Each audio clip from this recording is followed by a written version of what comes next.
Hi guys! Kumusta po sa inyong lahat? Ayan, so itong ating ulam ay niluto pa natin noong isang araw pero ngayon ko lang guys i-upload. So nagluto tayo dyan ng napakasarap na ulam. Walang iba kundi itong ating pork apritada. Ayan, so wala po tayong carrot na available kaya potato lang yung ating nilagay.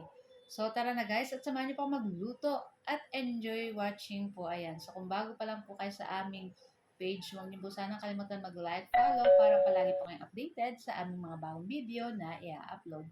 So yun na nga guys, dun sa ating kawali, naglagay lang tayong konti mantika at igigisa natin dyan yung ating bawang at sibuyas. At pag nangamoy na yung ating bawang at sibuyas, ilagay na natin dyan yung ating hinugasan na pork syempre. So, meron pa ako dito nga 1 kilong pork. Ayan. Tapos, halu-haluin lang po natin iyan and tatakpan po natin iyan. Palalabasin lang natin yung tubig nitong ating baboy. Pero before that, nagtinimplahan ko na guys ng patis saka ng paminta para may lasa na po yung ating pork dyan. Tapos, ayan, halu-haluin lang po natin iyan and then takpan po natin. Tapos, after ilang minuto, ayan, medyo malambot na yung ating pork, maglalagay na tayo dyan ng tomato sauce.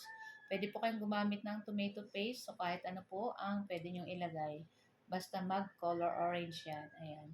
Tapos, maglalagay tayo po syempre ng tubig at palalambutin pa po lalo natin itong ating pork dyan. At pagkatapos, maglalagay po ako ng isang pork cube para sa pampalasa pa. At patis lang po yung nilagay ko kanina. Ayan.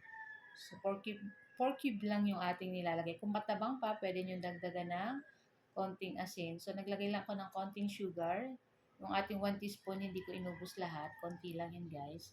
So, kayo na pong bahalang magtansya kung ano po ang mga kulang pa or dagdagan na lang ng pampaalat or syempre po, iba-iba tayo ng panlasa. Kaya para sa akin, inano ko is tama na yung lasa para sa akin. Ayan, after ilang minuto, ilagay na rin natin dyan yung ating patatas kasi yung ating pork ay malambot na. Siyempre, lulutuin lang po natin dyan yung ating patatas para lumambot din po. After ilang minuto guys, ay ayan na nga at ilalagay na natin dito yung ating nasa lata na bell pepper, yung omor.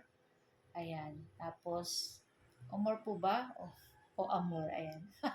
So, ayan na nga. At, syempre, ito po yung ating pampabango. At, syempre, dagdag na rin sa pampasarap. Wala po kong bell pepper na fresh. Kaya, yan na lang po yung ating nilagay. Kasi meron naman po kami nakatago nito. Ayan. Tapos, ayan, lutuin lang natin ng konti pang minuto. At pagkatapos ay okay na rin to guys. Pwede na natin yan i-transfer sa ating mangkok. Siyempre, sa ating mangkok kasi may sabaw-sabaw. Pero pwede naman sa plato. Pero basta medyo malalim lang yung lalagyan. So, yan na nga. At ready na rin po itong ating napakasarap na pork apritada. And thank you guys for watching and see you next video again. Ciao! Yummy!